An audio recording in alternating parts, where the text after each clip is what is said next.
Hi,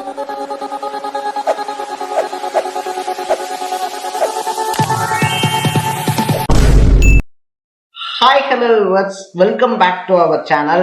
நான் உங்க பிகே வந்தாச்சு. Welcome to great Kirikalan magic show. நாடு முழுக்க ரொம்ப பெரிய விவாதத்தையும் அதை தாண்டி பார்த்தோம் அப்படின்னா ரொம்ப பெரிய அரசியல் கலவரத்தையும் ஏற்படுத்தின சிஜேபியினுடைய போராட்டம் அப்படின்றது இருக்கு. ஒரு பக்கம் பார்த்தோம் அப்படின்னா வெற்றிகரமா நிறைவடைஞ்சிருக்கு. சோ அந்த நீட் தேர்வு அப்படின்றது இருக்கு இல்லையா, அதுக்கு பார்த்தோம் அப்படின்னா அந்த வினாத்தாள் கசிவு அப்படின்றதுக்கு பொறுப்பேற்று தர்மேந்திர பிரதான் பதவியெல்லாம் ஒரு பக்கம் விலகியாச்சு. ஆனா I am resigning from my post as education minister. It is for personal reasons. BJP வச்ச முக்கியமான கோரிக்கைகள்ல ஒண்ணு என்ன அப்படின்னு பார்த்தோம்னா, போராடினவங்க இருக்காங்க இல்லையா, போராடின மாணவர்கள் மேல எந்த வழக்கும் தொடுக்கப்படாது அப்படின்றத நீங்க எழுத்துப்பூர்வமா எங்களுக்கு கொடுக்கணும் அப்படின்ற ஒரு ரிக்வெஸ்டும் அந்த கோரிக்கைகள்ல வைக்கப்பட்டிருந்துச்சு.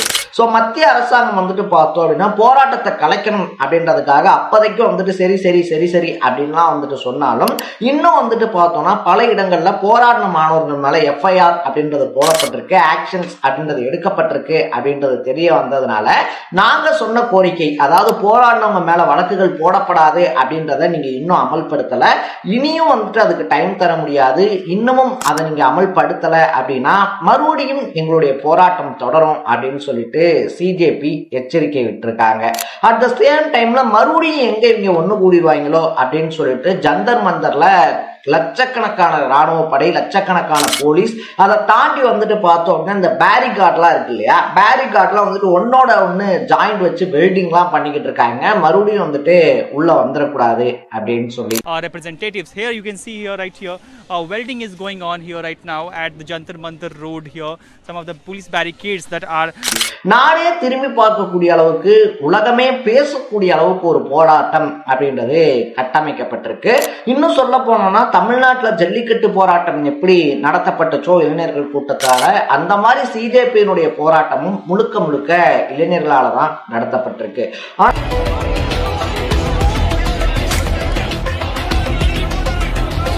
அந்த கட்டமைப்பு அப்படின்றது இருக்கு இல்லையா, அந்த போராட்டத்தினுடைய தலைமை அப்படின்றது இருக்கு இல்லையா, வெறும் 3 பேர்னால சாத்தியமாக்கப்பட்ட ஒரு விஷயம் அப்படின்னு சொல்லப்படுது. யார் அந்த 3 பேர், அந்த 3 பேருடைய பின்னணி அப்படின்றது என்ன அப்படின்றத பத்தி தான் நம்ம விலாவாரியா பேச போறோம். அதுக்கு முன்னாடி நம்ம சேனலுக்கு நீங்க புதுசா வந்திருந்தீங்க அப்படின்னா மறக்காம சேனலை ஃபாலோ பண்ணி சப்ஸ்கிரைப் பண்ணிக்கங்க. ஃபர்ஸ்ட் ஆஃப் ஆல் பார்த்தோம் அப்படின்னா இந்த போராட்டம் அப்படின்றது போராட்டமா கன்வெர்ட் பண்ணணும் அப்படின்னு சொல்லிட்டுலாம் ஆரம்பிக்கப்பட்ட கிடையாது. ஒரு நீதிபதி ஒரு வேர்ட் சொல்லிட்டாரு அப்படின்றதுக்காக விளையாட்டா கரப்பாம்பூச்சி ஜனதா கட்சி அப்படின்னு சொல்லிட்டு ஒண்ணு உருவாக்கப்படுது. அதுல அபிஜித் தீப்கே இருக்கார் இல்லையா, கட்சியினுடைய நிறுவனர், அவரே எக்ஸ்பெக்ட் பண்ணாத விதத்துல பல லட்சக்கணக்கான இளைஞர்கள் சேர்ந்ததுனாலதான்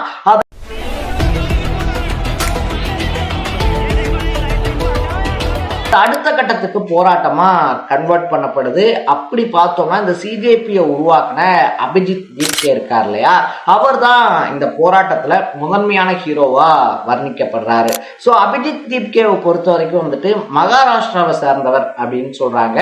சின்ன வயசுல இருந்தே பாலிடிக்ஸ்ல இன்ட்ரெஸ்ட்லா இருந்தாலும் கூட அவர் காலேஜ் டைம்லயே பார்த்தோம் அப்படின்னா மக்கள் தொடர்பு, செய்தி சம்பந்தப்பட்ட துறைகள் இருக்கு இல்லையா, அதெல்லாம் படிக்கிறாரு. 2020 to 23 பார்த்தோம்னா ஆம் ஆத்மி கட்சிக்காக அரசியல் வேலைகள் அப்படின்றதையும் பார்த்திருக்காரு.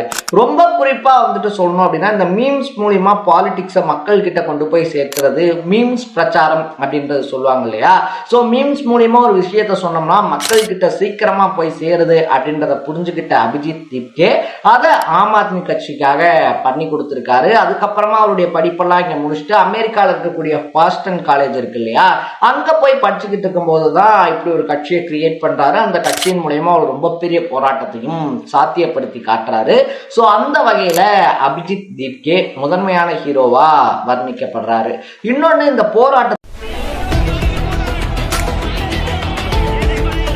போராட்டத்துல அபிஜித் தீப்கேனுடைய ரைட் அண்ட் லெப்டா இருந்தவங்க சௌரவ் தாஸும் ஆஸ்தோஷ் ரங்காவும் தான் அப்படின்னு சொல்லலாம்.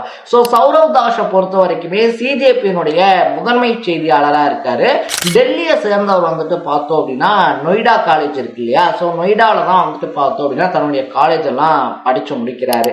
இந்த போராட்டம் அப்படின்றத பொறுத்த வரைக்கும் 18 வயசுல இருந்தே இந்த ஆர்டிஐ அப்படின்னு சொல்றாங்க இல்லையா, தகவல் அறியும் உரிமை சட்டம்னு சொல்லிட்டு, அதன் மூலியமா தொடர்ந்து அரசாங்கத்துக்கிட்ட இருந்தே பல கேள்விகள் கேட்டு அதன் மூலியமா அரசாங்கத்தினுடைய தவறுகளையே சுட்டிக்காட்டி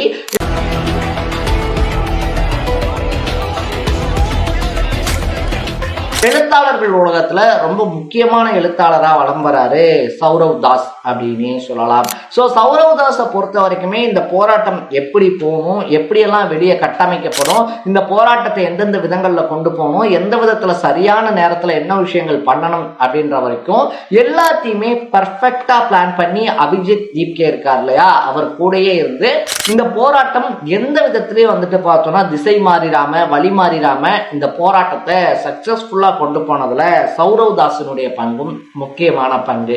மூணாவது லாஸ்ட் பட் நாட் லீஸ்ட் அப்படின்ற மாதிரி ஆஸ்தோஷ் ரங்கா அப்படின்னு சொல்றாங்க. ஆஸ்தோஷ் ரங்காவை பொறுத்த வரைக்குமே ராஜஸ்தான்ல பிறந்த ஒரு பையன். ஐஐடி கான்பூர் இருக்கு இல்லையா, இந்தியாலேயே வந்துட்டு பெரிய இன்ஸ்டியூட், பேர் வாங்கின இன்ஸ்டியூட் அப்படின்னே சொல்லலாம்.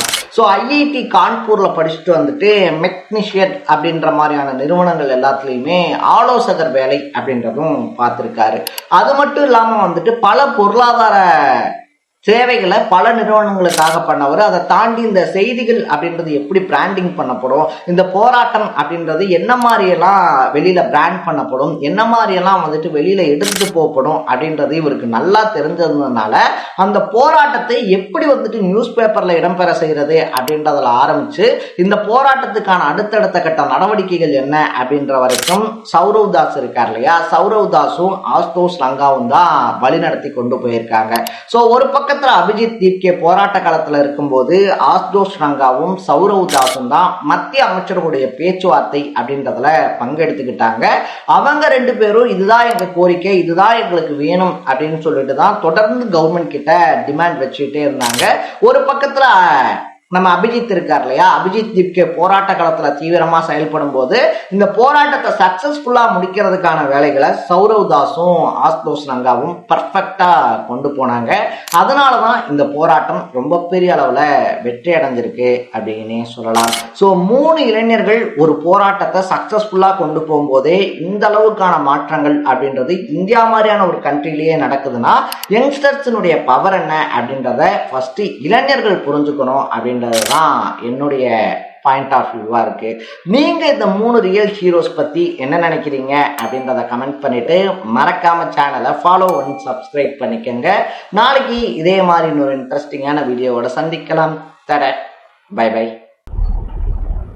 மட்டமாமே